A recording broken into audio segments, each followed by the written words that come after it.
네, 그럼 여기서 사고 원인 조사가 어떻게 파악되고 있는지, 사고 당시 초기 대처 상황에는 어떤 문제점들이 있었는지 김동헌 재난안전원장과 함께 이야기 나눠보도록 하겠습니다. 자, 김 원장님, 네, 이번 재난 역시 그야말로 이런 대형 사고가 일어날 때마다 초기 매뉴얼 대응 부족, 그리고 체계적인 컨트롤 타워 부재, 이런 문제들이 결국은 더 사건을 키우고 피해를 늘리는 거 아니겠습니까? 네. 이번 사건 어떻게 보셨습니까? 그 대형 사고는 대부분 이제 그 법제도에서 요구하는 그 매뉴얼이나 또는 계획서, 관리 시스템 이런 게 잘 확보되어 있다고 볼 수 있습니다. 예. 또한 나름대로의 그 교육 및 훈련들이 잘 진행되고 있다고 볼 수 있죠. 네. 예, 그 하이니 법칙에 의하면 대형 사고는 작은 사소한 이런 일들이 모여서 이 큰 사고가 발생된다고 이렇게 봅니다. 네. 그래서 그 사소한 사고 이런 것들이 그런 징후들이 자주 나타날 때 이런 부분을 잘 막아줘야 큰 대형 사고 되는 것을 사전에 막을 수 있고 또 2차, 3차 피해를 해서 더 커지는 피해를 막을 수가 있습니다. 네. 근데 지금 요번에 이런 그 대형 사고 우리 그 세월호 네. 사고를 보게 되면은 이런 상황들이 전부 뭐 많은 부분에 있어서 일어나고 있었을 터임에도 불구하고 예. 그리고 뭐 1시간이나 이렇게 긴 시간 동안에도 이렇게 배가 이제 그 정체되어 있고 이런 상황들 놓고 봤을 때 과연 그런 제대로 그 징후 관리 시스템이나 이런 게 제대로 운영되었었나 이런 게 의문이 가고 또 예. 나아가서 그 선장이나 각 선원들이 그 적절한 대응을 했느냐 이런 부분이 참 안타까운 일로 볼 수 있을 것 같습니다. 네. 그럼 하나하나 좀 문제를 따져보겠습니다. 초기 대처 부분입니다. 좀 더 적극적인 대처만 했어도 인명의 손상은 더 많이 줄일 수가 있었을 듯하는 그런 아쉬움이 남고 있습니다. 선장을 비롯한 선원의 상당수가 1차 구조 인원에 포함이 되어 있었는데요. 네. 원래 선장은 배에 남아서 대피 상황을 지휘해야 되는 것 아닌가요? 네, 맞습니다. 네. 우리 그 현행 그 선언법 제2장에 그 선장의 직무와 권한을 명시하고 있습니다. 예. 그 중에 10조에는 또 선장의 그 제선 의무, 배에 승선하고 있는 의무를 규정하고 있는데 선장은 하물을 싣거나 또는 우리 승객들이 승선하게 되면은 예. 하물을 내리고 또 승객이 다 내릴 때까지 배에 있어야 된다고 의무 규정을 하고 있습니다. 네. 예. 또 11조의 그 선박 위험 시 조치 사항에는 그 선장은 선박에 그 급격한 어떤 그 위험이 있을 때 인명, 선박 그리고 화물을 구조하는 데 필요한 조치를 다해야 한다라고 되어 있습니다. 예. 그 선장은 그 모든 그 선원을 또 이렇게 지휘하고 통솔하는 그 총책임자인데 선박의 구조와 시설 등을 잘 파악하고 있고 또 전문가로서 이 선박 운행에 문제가 생겼을 경우에 네. 승객 탈출의 지휘와 통제를 책임져야 하기 때문입니다. 그런데 반대로 우리 국제항해법에 따르면은 네. 항해 시의 조난 사고에서는 할 수 있는 자는 자신을 구하라 예. 라고 되어 있습니다. 네. 그런데 선장도 거기 예외가 아닙니다. 그걸로 봤을 때 또 아이러니하게 그 법률에 봤을 때는 선장의 또 어떤 그 의무를 다했냐라고 우리가 또 따지게 좀 그런 입장이 되어 있습니다. 그렇군요. 예. 그런데 이번 피해가 더 커진 것이 물론 뭐 배가 침몰하는 그 상황에 따라 좀 다른 판단을 할 수 있겠지만 어쨌든 뱃속에 계속 선실에 있어라, 그것이 안전하다라는 안내 방송이 계속 나왔단 말이죠. 그것 때문에 피해가 더 커진 것이 아니냐. 지금 말씀하셨던 것처럼 스스로 판단해서 오히려 탈출한 분들은 모두 구조가 됐고요. 예. 그 대응 어떻게 보십니까? 그래서 이 부분에 대해서 이제 예전에 그 대구 그 지하철 화재를 네. 많이 예. 회자하고 있는데요. 역시 이제 그 경우에도 전부 자리를 이제 앉아 있게 예. 자리 지키라고 이렇게 했었는데 특히 우리 학생들은 어린 학생들이니까 네. 뭐 또 특히 어린애들은 뭐라고 시키게 되면은 자기가 그게 부당하면 울고 이렇게 하지만 예. 또 학생들 조금 나이 먹은 학생들은 시키면은 참 다 그렇게 앉아 있고 다 지키는 거죠, 자기 예. 자리를. 그렇지만 일반인들은 이게 아니다 싶으면 자기가 또 다른 그렇죠. 행동을 하는 예. 거죠. 그래서 아마 학생이어서 그런 게 아니겠나 이런 생각이 드는데 어쨌든 이 재난 상황에 있어서는 그 자리를 지키고 있다는 것 자체가 재난 상황에 맞지 않습니다. 네. 이 재난 상황이 발생되면은 무조건 소개를 해야 됩니다. 네. 그 부분에 어떤 있으면 안 되는 거죠. 뭐 여러 가지 예전에 칠레 사태 때도 보시면은 그 칠레 그 도시 자체가 아주 그 무정부 사태가 됐습니다. 예. 그 주민들을 그냥 소개시키지 않고 있어서 그런 상황이 네. 발생됐던 거죠. 그래서 이 재난 상황 지금 이런 우리 그 세월호 선실 입장에 있어서도 그래서 재난이라는 입장에 놓고 보면은 빨리 이 승객들이 대피할 수 있는 어쨌든 그 있는 자리에서 벗어날 수 있는 이런 일들이 있었어야 되지 않나 이렇게 생각하고 있습니다. 문제는 해경에서도 탈출시키라고 했는데도 그런 방송이 안 나갔다는 거죠. 그러죠. 네. 그러니까 이제 일단 그 승객과 성장 입장에 있어서는 예. 일단 승객들이 동요를 하면 이제 문제가 있다 판단하는 그런 부분이 있었겠죠. 예. 네. 자, 세월호 운항관리 규정을 보면은요, 비상 상황이 발생할 경우에는 승무원이 따라야 하는 매뉴얼이 상세하게 나와 있습니다. 이 돌아가신 박지영 승무원처럼 끝까지 자신의 일을 다한 분들도 있고 실종된 분들 가운데서도 그런 분들이 많았다고 지금 전해지고 있습니다. 하지만 이 매뉴얼은 제대로 대부분의 경우 지켜지지가 않았는데요. 매뉴얼이 있음에도 지켜지지 않은 이유 무엇인가요?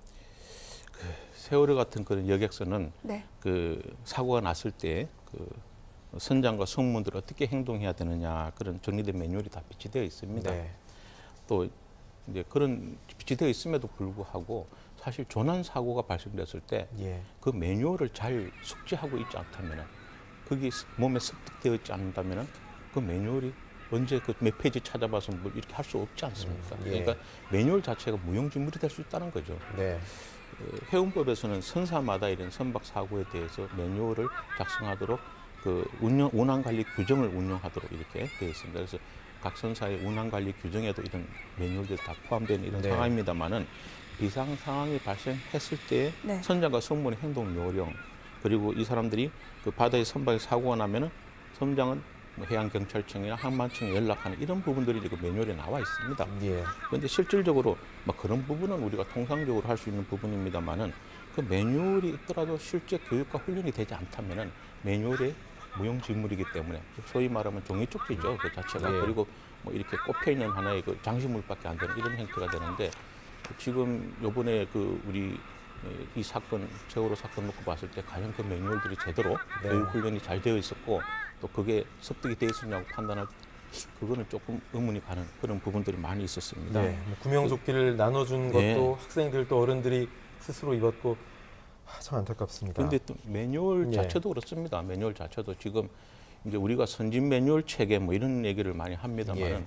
우리 매뉴얼도 지금 거의 후진국 스타일의 매뉴얼이죠. 아, 매뉴얼 예. 자체도 우리 그래서 이 매뉴얼 자체도 좀 더 정확한 그 위험성 평가 그리고 또 그 발생 가능한 재난 위험 요소 또는 우리 극한 상황에서의 그 위협 요인들 예. 이런 실제로 극한 상황 이런 상황이 극한 상황이죠. 네. 이런 거 염두에 두지 않고 매뉴얼이 되는 부분이 있는 거죠. 그럼 후진적이라는 거는 네. 정교하지 못한 매뉴얼이라는 그러니까 이런 말씀인가요? 제가 말씀드린 그 일반적인 상황에서의 네. 매뉴얼이라고 볼 수 있는 거죠. 그렇군요. 그렇죠? 예. 그래서 이런 일이 터지면 이렇게 한다 저렇게 한다 이런 내용인데 과연 그런 일이 어떤 상황에서 어떻게 벌어질 수 있고 그런 정교한 이런 위험성 평가나 리스크 매니지먼트 개념이 좀 결여되어 있는. 그 최악의 요즘에 이제 상황을 좀 그런 예상을 했어야 되는데 말이군요. 그런 게 예, 좀 네. 그래서 지금 앞으로 이제 국가적으로도 지금 각 정부 부처가 이제 그런 위험성 평가 리스크 관리 측면에서 예. 지금 접근하는 경우가 있고요. 그런 부분에 대해서 연구 과제들도 많이 진행되고 있습니다. 그렇군요.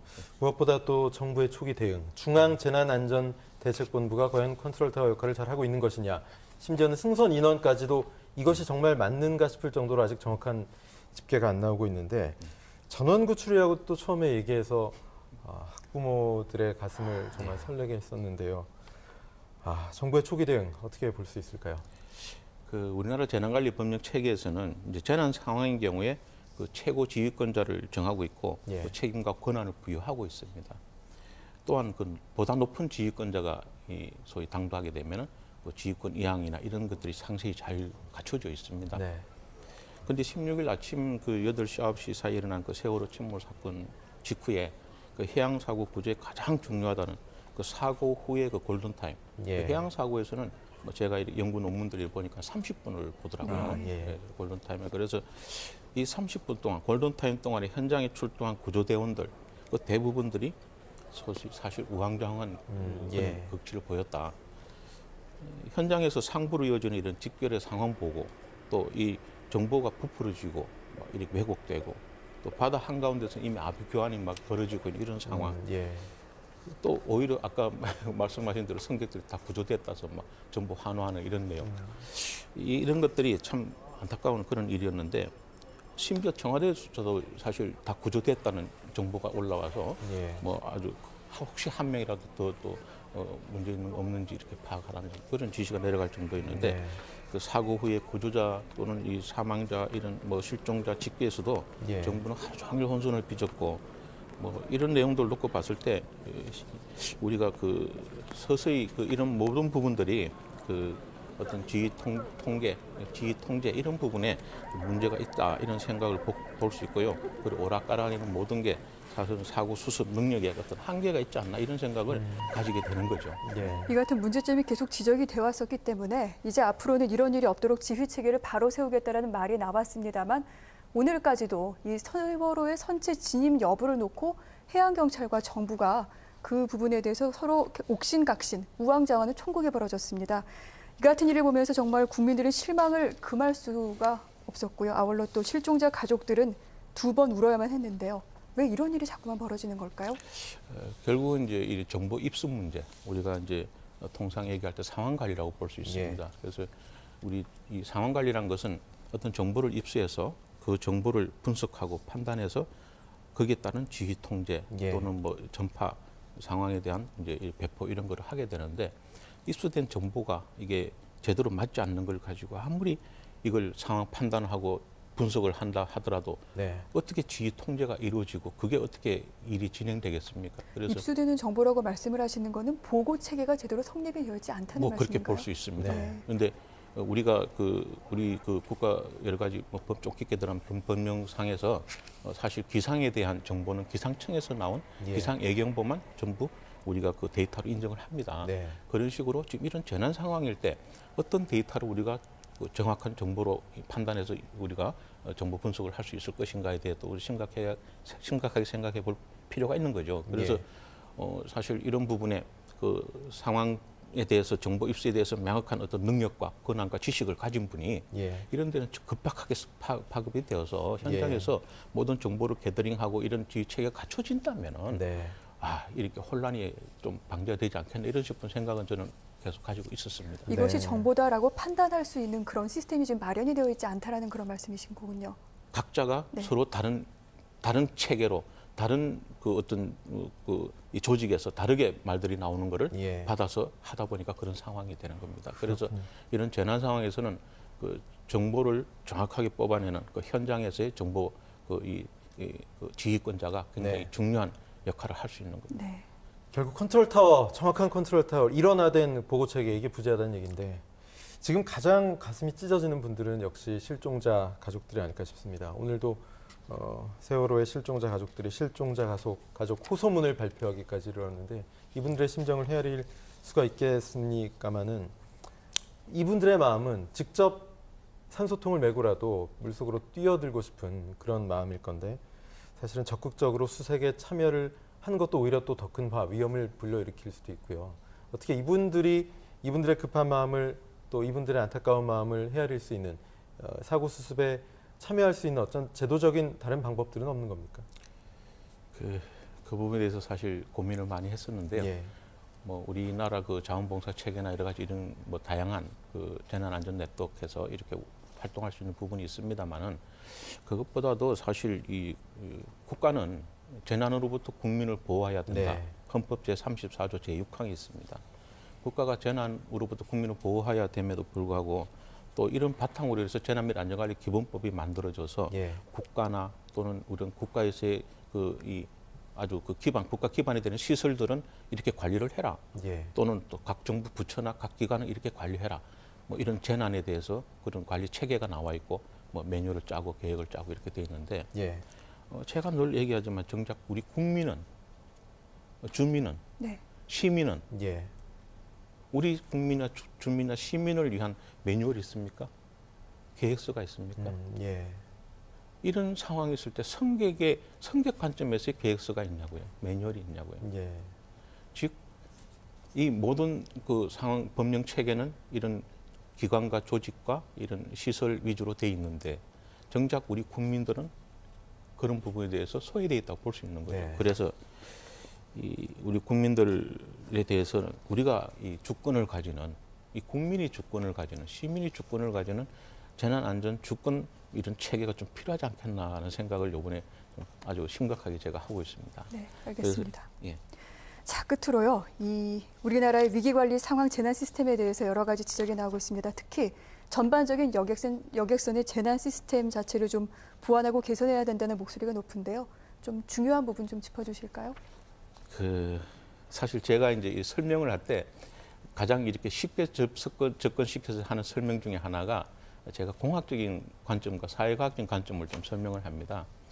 우리가 이 차량, 도로를 달리는 차량을 놓고 보면은 네. 그 차량은 어떤 학문으로 만들어지는 겁니까? 공학이지 않습니까? 네. 공학적으로 차량이 만들어집니다.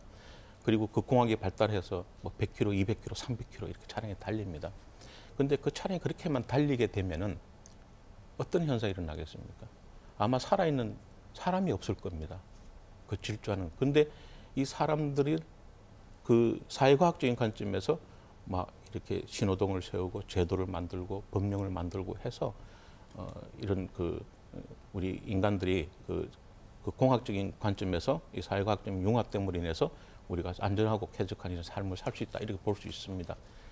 재난도 마찬가지죠. 그래서 우리가 공학적인 관점에서 주로 이 매뉴얼과 이렇게 체계가 다 갖춰져 있는데 여기에 사회과학적인 관점, 우리 인간공학적인 관점 이런 것들이 좀 같이 부합이 되어서 실제로 프로세스나 시스템적인 이런 관점들이 많이 좀 정리돼야 되지 않겠나. 그래서 그런 측면에서의 이 법제도가 잘 구축됐으면 좋겠다. 그래서 어느 한 분야가 아니라 여러 분야가 융합된 그런 법제도가 갖춰졌으면 좋겠다는 게 제 바람이고요. 두 번째는 위기관리, 위기 대응 매뉴얼의 체계화가 주기적인 교육훈련. 네. 교육훈련이 피상적으로 하는 교육훈련이 아니라 진짜 내 생명을 살리기 위한 또 우리 가족을 살리기 위한 그런 훈련이 돼야 되지 않겠나 이런 생각을 가집니다. 그래서 우리 가까운 이웃 일본만 하더라도 사실 이런 재난 교육을 한다면은 그 사람들은 뭐 사실 아침부터 밤까지 뭐 계속 이렇게 참여해서 열심히 합니다. 네. 하도 이상해서 어떻게 이렇게 합니까? 그러니까 제 목숨이다. 우리 가족 목숨이다. 예. 합니다. 그래서 항상 늘상 재난에 노출되어 있어서 그렇다고 볼 수가 있겠습니다만은 우리라고 이제 뭐 재난에 노출 안 되어 있습니까? 다 똑같다는 얘기죠. 예. 그래서 그런 부분을 생각해 볼 수 있고요. 그다음에 재난 안전관리 전문 요원들이 적재조치 좀 배치가 돼야 된다. 네. 그래서 재난 안전 전문관리 전문 요원들 이런 분들이 좀 많이 배출되어서 예. 실제로 그런 공학적인 또 사회과학적인 이런 시스템적인 관점에서 접근할 수 있는 이런 분들이 많이 나와서 하나를 보더라도 재난한 관점에서 보아서 이렇게 풀어나가고 그런 징조나 작은 이 문제점을 사소한 문제점 단계에서부터 이걸 잘 풀어서 큰 대형 사고도 막고 하는 이런 안전한 나라가 됐으면 좋겠습니다. 두 번 다시는 이런 일을 겪지 않도록 반드시 바꿔야만 되겠습니다. 그렇습니다. 네, 김동훈 재난안전원장과 말씀 나눴습니다. 고맙습니다. 네, 맞습니다. 감사합니다.